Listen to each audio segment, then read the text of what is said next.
The Huntsville City Council held its first meeting of the month, and tonight, two very interesting topics on the table: energy, education, and security. Our Gabe Glassman joins us in the studio tonight to explain them all. Gabe, you were at the meeting earlier. Let's start with energy. Yes, Kenesha, City Council members discussed the city's future in terms of energy investments. The council unanimously approved the creation of an energy task force. They'll be creating a community energy resource plan, which would focus on the flexibility of the city's energy and make suggestions on where the city should prioritize energy investments. Officials say the group's work is expected to conclude by the end of summer 2025. The energy task force will work with Huntsville Utilities and TVA to prioritize program investment, to make some decisions or help make decisions on where to focus infrastructure needs. There are still question marks in terms of what growth may be coming, but we're still growing, and we're growing from decisions that were made some years ago. And so there are infrastructure needs that we'll have to meet. This task force will help the utility and TVA decide where to make those investments.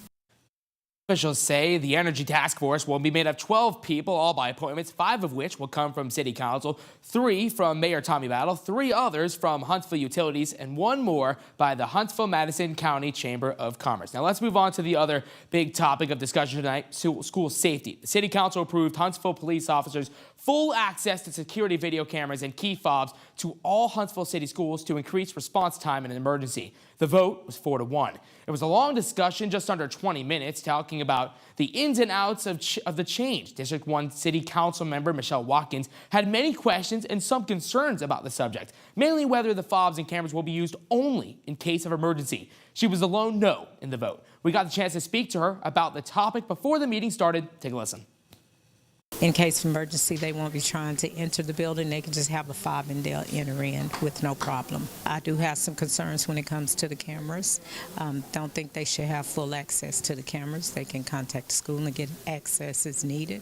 I'm concerned about how FERPA will work with students' rights. So I'm concerned about the cameras. Want to make sure that there's some parameters put in place, that if officers access the cameras, that it's a tracking mechanism in place to tell you who logged in, what did they capture.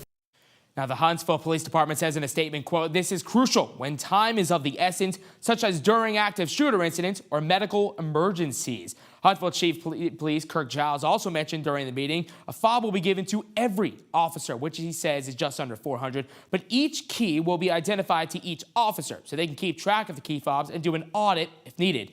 Live from the studio, Gabe Glassman, Fox 54 News.